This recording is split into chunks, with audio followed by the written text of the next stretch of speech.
This website is called Occupational Outlook Handbook. It was created by the Bureau of Labor Statistics to help people do career exploration. So we'll start by going to the search bar, maybe looking up accountant. It was one of my recent searches, and clicking on the option that's most relevant to what you're looking for. So for here, there actually is accountants and auditors. The first thing that will pop up is the summary page. So it gives you a quick snapshot of information like what is the median pay, what kind of education do you need, what is the work environment like. But to have more details, you'll really want to use these files up here. So we'll start with what they do. This tab gives you information about the typical day-to-day tasks of an accountant or whatever career that you choose to explore, as well as different examples of types of accounting and auditing. So here's more information about public accountants, management accountants, government accountants, and different types of auditors. And you'll find this for each type of occupation. Moving into the work environment tab, it says accountants and auditors held about 1.3 million jobs in 2012, and this is where they were. So 25% were actually in accounting, tax preparation, bookkeeping, and payroll services. Another important feature is the work schedule. So you'll notice here it says in 2012 about 1 in 5 worked more than 40 hours per week. Longer hours are typical at certain time of the year, such as at the end of the budget year or during tax season. So this will vary based on occupation, but it is an important thing to take into consideration. How long will you be working, and also what hours would you be working during the week. How to become one is probably one of the most important tabs on here. It lets you know what type of education is required. So for instance, would you need more than a bachelor's degree?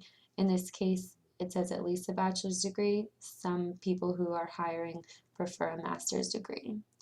It also lets you know what type of licenses, certifications, and registrations are required for that specific occupation, and also gives you the names of institutions that provide these certifications and licenses, and you can actually click on them, go straight to the website. Further down this page is advancement.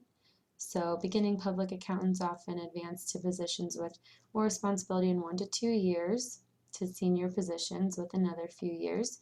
So you always want to be interested in what's next. So what's your options for advancement? Also important are the important qualities to have. For this position, it is analytical skills, communication skills, being detail-oriented, having math skills, and organizational skills. So it's definitely worth it to ask yourself, do I have these qualities, or are these some that I'll need to develop skills in? Here in the pay section, anything above this 34,750 means that the median for that occupation is above total occupations. So accountants is well over that. Make sure you're paying attention to the fact that this is the median pay, so half of people earn less and half earn more. The job outlook, again, anything above the total occupations is a little bit above average, so accountants is about 13%. That means that the employment of accountants and auditors is projected to grow 13% from 2012 to 2022. So that's what this means when you're looking at the job outlook for any career. Another interesting tab is similar occupations. So if you're interested in accounting, then these are some other occupations that might be worth exploring for you. There's also the more information tab for doing a little bit more occupational research, maybe using ONET, another occupational search guide. And this is the organizations that showed up in the licensure and certifications if you want to explore those further, as well as degree programs.